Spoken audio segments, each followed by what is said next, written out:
वर्ष दिनको चाड हो गाइज होइन, त्यही भएर खेल्नुपर्छ। खासै खेल्नु चाहिँ मन परेको थिएन हामीलाई पनि होइन। देख्यो कहाँको छु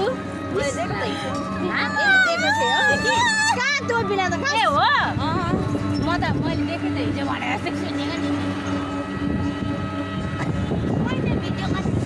अनि होइन होइन त्यस्तो केही त बोलेको छैन। बोलेको तर अनि खासै खेल्नु मन लागेको थिएन, भेसेस पनि किनेको थिएन गाइज होइन। अनि यहाँनिर छोरीहरूको डटफट भइहाल्छ। भेट रहेछ अनि डटफट भइहाल्छ क्या। अनि मेरो छोरीलाई अभावै हुँदैन हामीलाई त। खासै किनिदिएको थिइनँ, वास्ता पनि गरेको थिइनँ। किनभने यो सानो हुँदा चाहिँ अब मलाई 6 महिनाको हुँदा चाहिँ उपर रहर लाग्यो नि त, अनि किनिदिइहाल्थेँ। अब यो अहिले त मलाई पनि वास्ता भएन, यसलाई पनि वास्ता भएन। लास्ट टाइममा चाहिँ लाएर छोडेँ गाइज। तर लास्ट टाइममा नहेर्ने मान्छे त धुर्मुसै भइन्छ। Hello iPhone. हामी चाहिँ अब आइफोन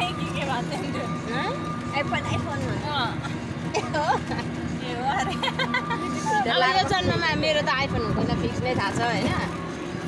यो पनि अब बल्ल बल्ल भएको मेरो त झन् गाइज अर्को साथीमा पनि हुँदैन गाइज मासै नगर्नु गाइज।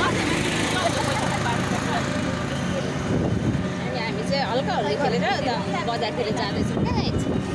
बजार पनि जानुपर्छ, हिँड्नुपर्छ, राम्रो हिँड्नुपर्छ। हाम्रो पुग्ने चाहिँ निन्द्रा लाग्यो जस्तो छ हो।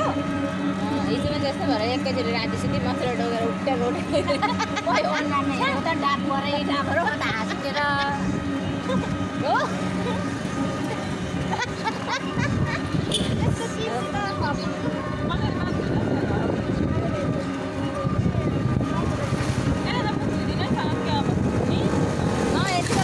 जानु पऱ्यो यो त नाच्नु पऱ्यो खानु पऱ्यो। तर यसको त उयो छैन, मोडै छैन।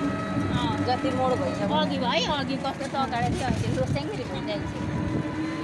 अनु एकपल्ट त पहिला सानोमा भुट जस्तै भएपछि एकपल्ट क्या हामीसँग माथि माथि हेर्दा ए सपना भट्टराईको घर त्यहाँ पढ्छ न पढेको